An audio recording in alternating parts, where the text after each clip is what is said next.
ಒಂದು ತ್ರಿಭುಜದ ಹೊರಕೋನಗಳ ಸಂಖ್ಯೆ. ಒಟ್ಟು ಎಷ್ಟು ಹೊರಕೋನಗಳಿರ್ತವೆ ಒಂದು ತ್ರಿಭುಜಕ್ಕೆ ಅಂತಂದ್ರೆ 3 ಹೊರಕೋನಗಳು ಇರ್ತದೆ. First option correct. ಯಾವ ರೀತಿ ಇರುತ್ತೆ 3 ಹೊರಕೋನ ಅಂತಂದ್ರೆ ಏನಿಲ್ಲ, ಹೊರಕೋನ ಅಂತಂದ್ರೆ ಒಂದು ಬಾಹುವಿನ ಎಕ್ಸ್ಟೆಂಡ್ ಮಾಡಿದಾಗ ಏನು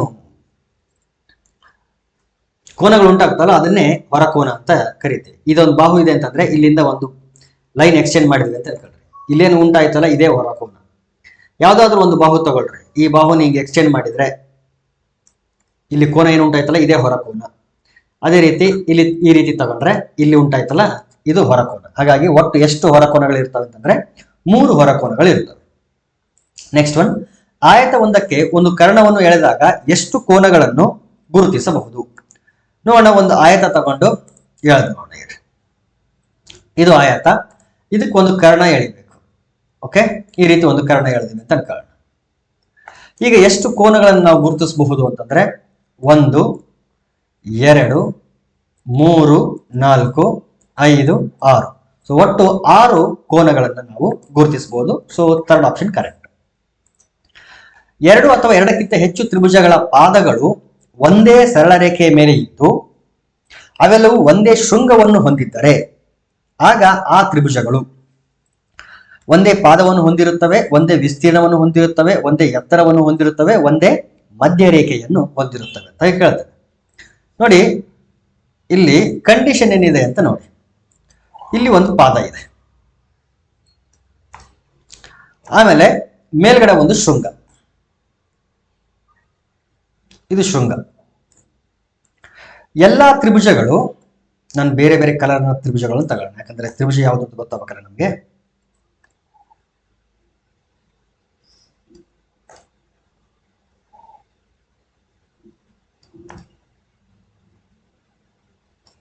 ಇದೊಂದು ತ್ರಿಭುಜ ಇದೆ, ಮತ್ತೊಂದು ತ್ರಿಭುಜ ತಗೊಳ್ಳೋಣ.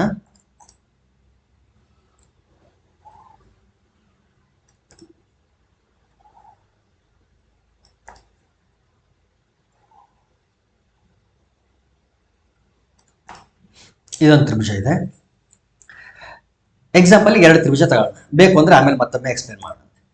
ನೋಡಿ, 2 ಅಥವಾ 2ಕ್ಕಿಂತ ಹೆಚ್ಚು ತ್ರಿಭುಜಗಳ ಪಾದಗಳು ಒಂದೇ ಸರಳ ರೇಖೆ ಮೇಲೆ. ನೋಡಿ, 2 ತ್ರಿಭುಜ ತಗೊಂಡಿದ್ದೀವಿ, 2 ತ್ರಿಭುಜಗಳ ಪಾದಗಳು ಒಂದೇ ಸರಳ ರೇಖೆ ಮೇಲೆ ಇದೆ, ಆಯ್ತಾ?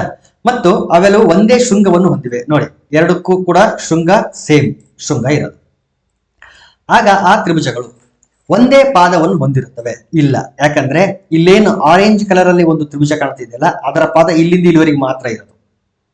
ಇನ್ನು ಈ ಬ್ಲೂ ಕಲರ್ ತ್ರಿಭುಜ ಇದೆಯಲ್ಲ ಅದರ ಪಾದ ಇಲ್ಲಿಂದ ಇಲ್ಲಿವರೆಗಿದೆ.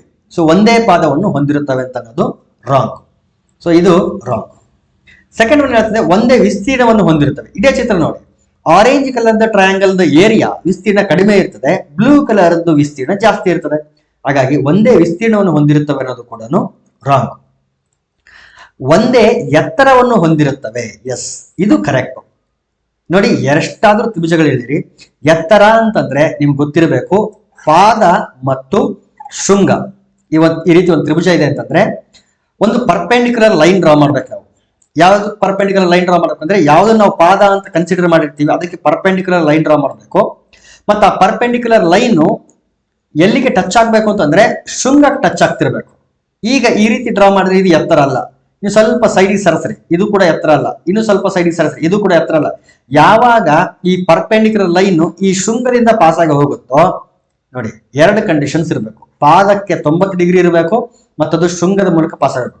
ಈ ಎತ್ತರನ ಇಲ್ಲಿಂದ ಇಲ್ಲಿವರೆಗೆ ಲೆಂತ್ ಇದೆಯಲ್ಲ ಇದನ್ನ ನಾವು ಎತ್ತರ ಅಂತ ಕರಿತೀವಿ. ಹಾಗಾಗಿ ಶೃಂಗ ಮತ್ತು ಒಂದೇ ಪಾದ ಇದ್ರೆ ನೀವು ಎಷ್ಟೇ ತ್ರಿಭುಜಗಳನ್ನ ಹೇಳಿರಿ ಅವುಗಳ ಎತ್ತರಗಳು ಏನಾಗಿರ್ತವೆ ಅಂತಂದ್ರೆ ಸೇಮ್ ಇರ್ತವೆ.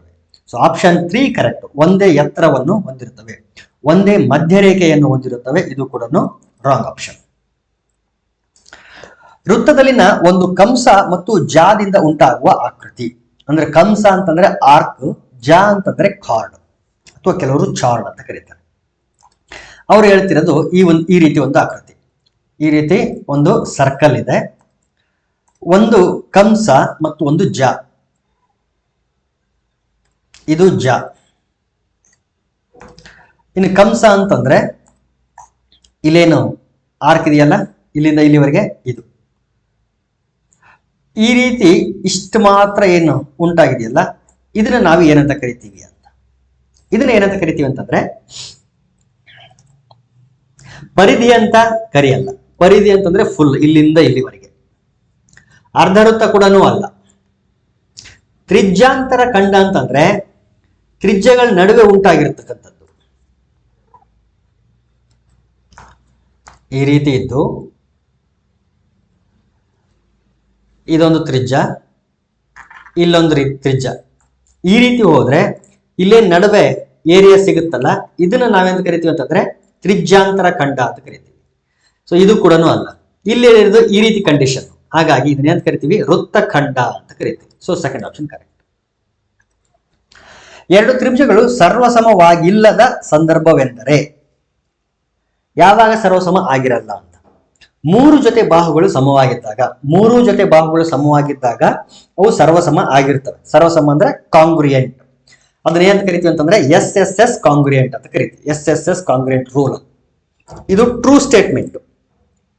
ಮೂರು ಜೊತೆ ಕೋನಗಳು ಸಮವಾಗಿದ್ದಾಗ, ಮೂರು ಜೊತೆ ಕೋನಗಳು ಸಮವಾಗಿದ್ದಾಗ ಸರ್ವಸಮ ಆಗಿರ್ತಾವ ಅಂತ ಹೇಳಕ್ಕಾಗಲ್ಲ, ಸಮರೂಪ ಆಗಿರ್ತದೆ. ನಮ್ಗೆ ಬೇಕಾಗಿರೋದು ಸರ್ವಸಮ. ಹಾಗಾಗಿ ಇದೇ ಕರೆಕ್ಟ್ ಆನ್ಸರ್. ಯಾಕಂದ್ರೆ ಇದು ಫಾಲ್ಸ್ ಸ್ಟೇಟ್ಮೆಂಟ್. ನಮಗೆ ಬೇಕಾಗಿರೋದು ಅದೇನೆ, ಸರ್ವಸಮವಾಗಿಲ್ಲದ. ಹಾಗಾಗಿ ಫಾಲ್ಸ್ ಸ್ಟೇಟ್ಮೆಂಟ್ ನಮಗೆ ಬೇಕಾಗಿರೋದು. Second option correct. ಮೂರನೇ ಆಪ್ಷನ್ ಏನು? ಎರಡು ಜೊತೆ ಬಾಹುಗಳು ಮತ್ತು ಅವುಗಳಿಂದ ಉಂಟಾದ ಕೋನಗಳು ಸಮವಾಗಿದ್ದಾಗ. ಇದು SAS ಪಾಸ್ಟುಲೇಟ್. ಇದು ಟ್ರೂ ಸ್ಟೇಟ್ಮೆಂಟ್. ಅಂದ್ರೆ ನಮಗೆ ಇದು ಬೇಕಾಗಿಲ್ಲ. ಅಂದ್ರೆ ಸರ್ವಸಮ ಆಗಿರ್ತದೆ. ನಮಗೆ ಬೇಕಾಗಿರೋದು ಸರ್ವಸಮವಾಗಿಲ್ಲದ. ಎರಡು ಜೊತೆ ಕೋನಗಳು ಮತ್ತು ಅವುಗಳ ಸಾಮಾನ್ಯ ಬಾಹುಗಳು ಸಮವಾಗಿದ್ದಾಗ. ಇದು ASA ಪಾಸ್ಟುಲೇಟ್. ಸೊ ಇದು ಕೂಡ ಟ್ರೂ ಸ್ಟೇಟ್ಮೆಂಟ್. ಹಾಗಾಗಿ ಸೆಕೆಂಡ್ ಆಪ್ಷನ್ ಕರೆಕ್ಟ್. ಒಂದು ಆಯತ ಘನದಲ್ಲಿರುವ ಶೃಂಗಗಳು ಮತ್ತು ಅಂಚುಗಳ ಸಂಖ್ಯೆ. ಆಯತ ಘನ ನಿಮ್ಗೆ ಗೊತ್ತಿರಬೇಕು ಅನ್ನಿಸ್ತದೆ.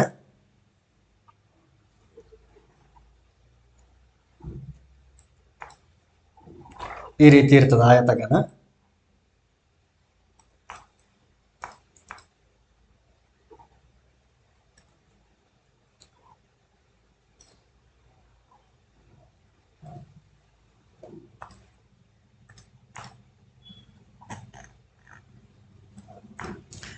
ಈ ರೀತಿ ಇರ್ತದೆ. ಇಲ್ಲಿ ಶೃಂಗಗಳು ಎಷ್ಟಿದೆ ಅಂತಂದ್ರೆ ನೋಡಿ, ಇದು 1 2 3 4, ಕೆಳಗಡೆ 5 6 7 8 ಶೃಂಗಗಳಂದ್ರೆ ಕಾರ್ನರ್ಸ್, ವರ್ಟಿಸಸ್ ಅಂತ ಕರಿತೀವಿ. ಸೊ ಒಟ್ಟು ಎಷ್ಟು ಶೃಂಗಗಳಿದೆ ಅಂತಂದ್ರೆ 8 ಶೃಂಗಗಳು. So first option wrong, second option wrong. ಶೃಂಗಗಳು ಫಸ್ಟ್ ಬರಬೇಕು, ಆಮೇಲೆ ಅಂಚುಗಳು ಬರಬೇಕು. ಇಲ್ಲಿ ಶೃಂಗಗಳು 6 ಅಂತ ಹೇಳಿದ್ದಾರೆ, ಇದು ಕೂಡ ರಾಂಗು. ಆನ್ಸರ್ ಇದು ಕರೆಕ್ಟ್. ಅಂದ್ರೆ ಶೃಂಗಗಳು ಎಷ್ಟಿರ್ತವೆ? 8. ಅಂಚುಗಳು ಅಂತಂದ್ರೆ ಎಡ್ಜಸ್, ಅವು 12 ಇರ್ತವೆ. ಯಾವ್ಯಾವುದು ಅಂತಂದ್ರೆ ಮೇಲೆ ನೋಡಿ, ಇದು 1 2 ಗೆರೆಗಳು ನಾನು ಹೇಳ್ತಾ ಇರೋದು 2, ಇದು 3, ಇದು 4, ಕೆಳಗಡೆ 4 ಇರ್ತವೆ, 5 6 7 8. ಇಲ್ಲಿ ಸೈಡಿಗೆ 4 ಇರ್ತವೆ, 9 ಇಲ್ಲಿದೆಯಲ್ಲ ಇದೊಂದು 10, ಇಲ್ಲಿ 11, ಇಲ್ಲೊಂದು 12. ಹಂಗಾಗಿ 8 ಶೃಂಗಗಳಿರ್ತವೆ, 12 ಅಂಚುಗಳಿರ್ತವೆ. Third option correct. ವೃತ್ತದ ಪರಿಧಿಯು ಅದರ ವ್ಯಾಸದ ಎಷ್ಟರಷ್ಟು ಇರುತ್ತದೆ? ನಿಮಗೆ ಫಾರ್ಮುಲಾ ಗೊತ್ತಿರಬೇಕು. C = πd. C ಅಂದ್ರೆ ಸರ್ಕಂಫರೆನ್ಸ್ ಅಂದ್ರೆ ಪರಿಧಿ, D ಅಂದ್ರೆ ಡಯಾಮೀಟರ್ ಅಂದ್ರೆ ವ್ಯಾಸ ಅಥವಾ ಡಯಾಮೀಟರ್ ಅಂತ ಹೇಳ್ತೀವಿ. ಇದು ಸರ್ಕಂಫರೆನ್ಸ್. C = πd. ನೋಡ್ರಿ, ವೃತ್ತದ ಪರಿಧಿಯು ವ್ಯಾಸದ ಎಷ್ಟಿರೋದು ಅಂತಂದ್ರೆ π ಟೈಮ್ಸ್ ಇರೋದು. ಹಾಗಾಗಿ ಆಪ್ಷನ್ 1 ಕರೆಕ್ಟ್. ನೀವ್ ಹೇಳ್ಬೋದು ಇಲ್ಲಿ 22/7 ಇದೆಯಲ್ಲ ಅಂತಂದ್ರೆ 22/7 ಅನ್ನೋದು ಪೈಯ ನಿಯರೆಸ್ಟ್ ವ್ಯಾಲ್ಯೂ, ಅದು ಎಕ್ಸಾಕ್ಟ್ ವ್ಯಾಲ್ಯೂ ಅಲ್ಲ. ಪೈಯ ಹತ್ತಿರದ ಬೆಲೆ 22/7 ಅನ್ನೋದು ಬಹಳಷ್ಟು ಜನರಿಗೆ ಗೊತ್ತಿಲ್ಲ, ನೆನ್ಪಿಟ್ಕೊಳ್ರಿ. 22/7 ಅನ್ನೋದು ಒಂದು ಭಾಗಲಬ್ಧ ಸಂಖ್ಯೆ. 22/7 is a rational number, but pi is an irrational number. ಪೈಗೆ ಕ್ಯಾಲ್ಕುಲೇಷನ್ ಪರ್ಪಸ್ ಈಸಿ ಆಗ್ಲಿ ಅಂತ ಹೇಳಿ ನಾವೇನ್ ಮಾಡ್ತಿದೀವಿ ಅಂತಂದ್ರೆ ಒಂದು ನಿಯರೆಸ್ಟ್ ವ್ಯಾಲ್ಯೂ ತಗೊಂಡಿದೀವಿ. ಪೈಯ ನಿಯರೆಸ್ಟ್ ವ್ಯಾಲ್ಯೂ ಯಾವುದು ಅಂತಂದ್ರೆ ಡೆಸಿಮಲ್ ಅಲ್ಲಿ ಬರೆದಾಗ 3.1416 ಇದೆಯಲ್ಲ, ಅದು ನಿಯರೆಸ್ಟ್ ವ್ಯಾಲ್ಯೂ ಡೆಸಿಮಲ್ ಅಲ್ಲಿ ತಗೊಂಡ್ರೆ. ಇನ್ನು ಫ್ರಾಕ್ಷನ್ ಅಲ್ಲಿ ತಗೊಂಡ್ರೆ 22/7 ಅನ್ನೋದು ನಿಯರೆಸ್ಟ್ ವ್ಯಾಲ್ಯೂ. ಹಾಗಾಗಿ 22/7 ಅಂತ ತಗೊಂತೀವಿ ಹೊರತು ಪೈನ ಎಕ್ಸಾಕ್ಟ್ ವ್ಯಾಲ್ಯೂ 22/7 ಅಲ್ಲ, ಇದು ನಿಯರೆಸ್ಟ್ ವ್ಯಾಲ್ಯೂ ಅಷ್ಟೇ. ಸೊ 22/7 ಅನ್ನೋದು ರ್ಯಾಷನಲ್ ನಂಬರ್, ಪೈ ಅನ್ನೋದು ಒಂದು ಇರ್ಯಾಷನಲ್ ನಂಬರ್. ಹಾಗಾಗಿ ಇಲ್ಲಿ ಪೈ ಡಿ ಅಂತ ಇದೆ. ಸೊ ಪೈ ಅಂದ್ರೆ 22/7 ಅಲ್ಲ, ಹಾಗಾದ್ರೆ ಇದು ಆನ್ಸರ್ ಆಗುತ್ತೆ. ಮತ್ತೆ ಅದು 3.1416 ಇದು ಆನ್ಸರ್ ಆಗುತ್ತೆ ಅಂತಂದ್ರೆ ಅಲ್ಲ.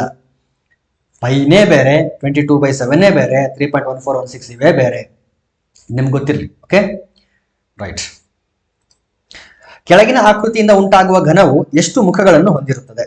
ಇದನ್ನ ಒಂದು ರೀತಿ ರಕ್ತದ ಡಬ್ಬಿ ಅಂತ ಅನ್ಕೊಂಡ್ರೆ, ಇದನ್ನ ಫೋಲ್ಡ್ ಮಾಡಿದ್ರೆ ಸೈಡ್ಗೆ ಬರುತ್ತೆ, ಇದನ್ನ ಫೋಲ್ಡ್ ಮಾಡಿ ಇದು ಸೈಡ್ಗೆ ಆಗ್ತದೆ, ಇದನ್ನ ಫೋಲ್ಡ್ ಮಾಡಿ ಇದು ಸೈಡ್ಗೆ ಆಗ್ತದೆ. ಇದನ್ನ ಪೂರ್ತಿ ಮೇಲ್ಗಡೆ ಕ್ಯಾಪ್ ತರ ಯೂಸ್ ಮಾಡ್ಬೋದು. ಪೂರ್ತಿ ಮೇಲ್ಗಡೆ ಡಬ್ಬಿ ಮುಚ್ಚುತ್ತೀವಲ್ಲ, ಆ ಕ್ಯಾಪ್ ತರ ಯೂಸ್ ಮಾಡ್ಬೋದು.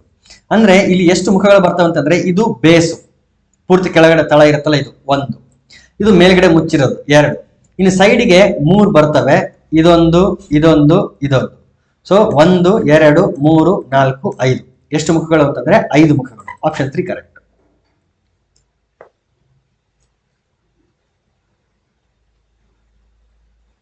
ಇದು ಯಾವ ರೀತಿ ಬರುತ್ತೆ ಅಂತಂದ್ರೆ, ಇದನ್ನೇನಾದ್ರೂ ನಾವು ಡಬ್ಬಿ ತರ ಏನಾದ್ರು ಕ್ಲೋಸ್ ಮಾಡಿ ತೋರಿಸಿದ್ರೆ ನಿಮ್ಗೆ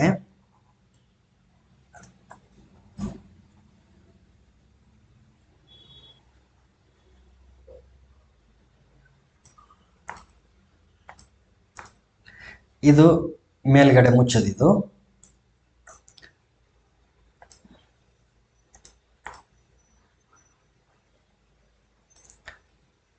ಈ ರೀತಿ ಒಂದು ಬಾಕ್ಸ್ ತರ ಟ್ರಯಾಂಗ್ಯುಲರ್ ಶೇಪ್ ಅಲ್ಲಿ ಒಂದು ಬಾಕ್ಸ್ ಬರ್ತದೆ ನೋಡಿ. ಇದು ಕೆಳಗಡೆ ಇದೆಯಲ್ಲ, ಇದು ಬೇಸು, ಮೇಲ್ಗಡೆ ಮುಚ್ಚಿರೋದು ಇದು, ಇಲ್ಲಿದೆಯಲ್ಲ ಇದನ್ನ ಮುಚ್ಚಿರೋದು, ಇವು ಸೈಡಿಗೆ ಇರೋದು. ಓಕೆ, ಈ ತರ ಬರ್ತದೆ.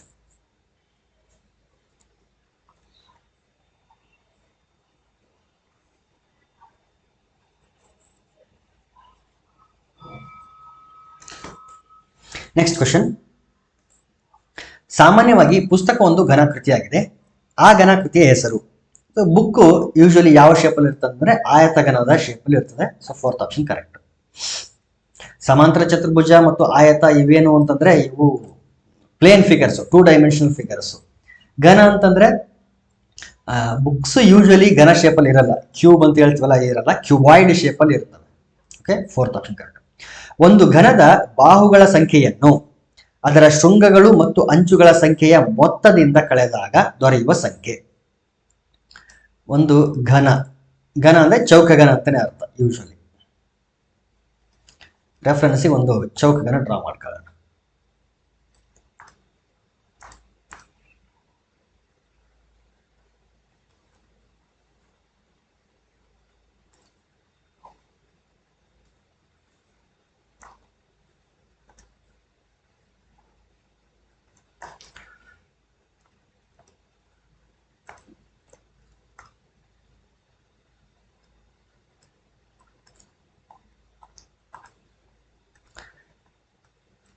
ಓಕೆ,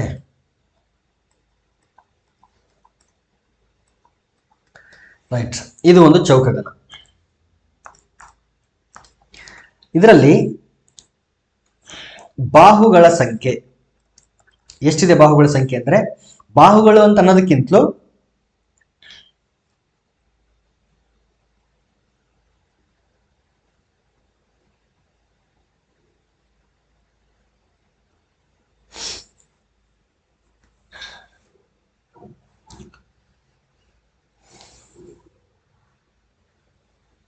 ಇದನ್ನ ಮುಖಗಳು ಅಂತ ಅನ್ಕೋಬಹುದು.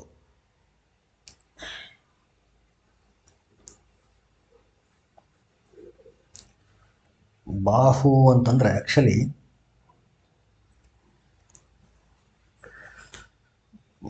ಬಾಹು ಅಂದ್ರೆ ಸೈಡ್ನೇ ಬಾಹು ಆಗ್ತದೆ.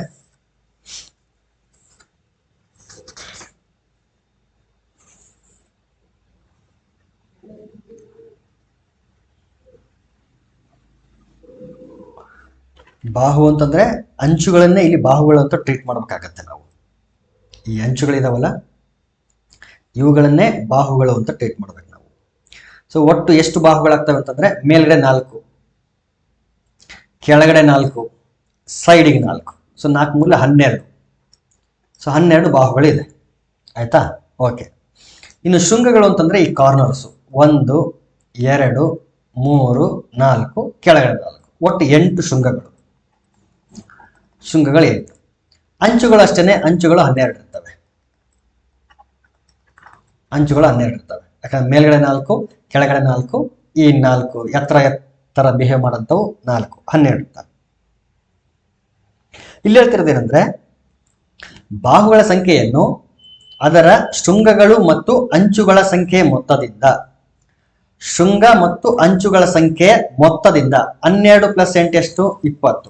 ಇದರಿಂದ ಏನ್ ಕಳಿಬೇಕು ಅಂತಂದ್ರೆ ಬಾಹುಗಳ ಸಂಖ್ಯೆನ ಕಳಿಬೇಕು. ಅಂದ್ರೆ -12 ಮಾಡಬೇಕು. 20 - 12 ಅಂತಂದ್ರೆ 8. So option 4 correct. Next question, ಸಿಲಿಂಡರ್ನ ಪಾದ ಯಾವಾಗಲೂ ಯಾವ ಆಕಾರದಲ್ಲಿ ಇರ್ತದೆ ಅಂದ್ರೆ ವೃತ್ತಾಕಾರದಲ್ಲಿ ಇರ್ತದೆ. ಸಿಲಿಂಡರ್ ಇರುವ ಸಮತಲ ಮೇಲ್ಮೈಗಳು 2 ಸಮತಲ ಮೇಲ್ಮೈ, 1 ವಕ್ರ ಮೇಲ್ಮೈ.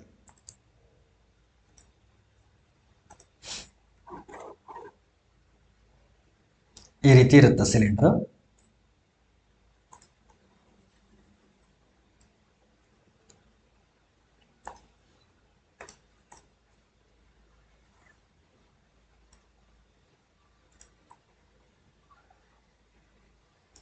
ನೋಡಿ, ಕೆಳಗಡೆ ಯಾವ ಆಕಾರದಲ್ಲಿ ಇದೆ ಅಂತಂದ್ರೆ ಇದೇ ಪಾದ ವೃತ್ತಾಕಾರದಲ್ಲಿ ಇರುತ್ತೆ. ಹಾಗಾಗಿ ಸಿಲಿಂಡರ್ ಪಾದ ವೃತ್ತಾಕಾರ. ಸಮತಲ ಮೇಲ್ಮೈಗಳು ಅಂತಂದ್ರೆ ಕೆಳಗಡೆ ಒಂದು ಸಮತಲ ಮೇಲ್ಮೈ ಇರುತ್ತೆ, ಮೇಲ್ಗಡೆ ಸಮತಲ ಮೇಲ್ಮೈ ಅಂದ್ರೆ ಪ್ಲೇನ್ ಅಂತ, ಮೇಲ್ಗಡೆ ಒಂದು ಕೆಳಗಡೆ ಒಂದು. ಇನ್ನು ಪಕ್ಕದಲ್ಲಿ ಇರೋದು ಇದು ಕರ್ವ್ಡ್ ಸರ್ಫೇಸ್, ವಕ್ರ ಮೇಲ್ಮೈ ಅಂತ ಕರಿತೀವಿ. ಈ ಸುತ್ತ ಇರೋದು ಕರ್ವ್ಡ್ ಸರ್ಫೇಸ್, ವಕ್ರ ಮೇಲ್ಮೈ. ವಕ್ರ ಮೇಲ್ಮೈ 1 ಮಾತ್ರ ಇರ್ತದೆ, ಸಮತಲ ಮೇಲ್ಮೈಗಳು 2 ಇರ್ತವೆ.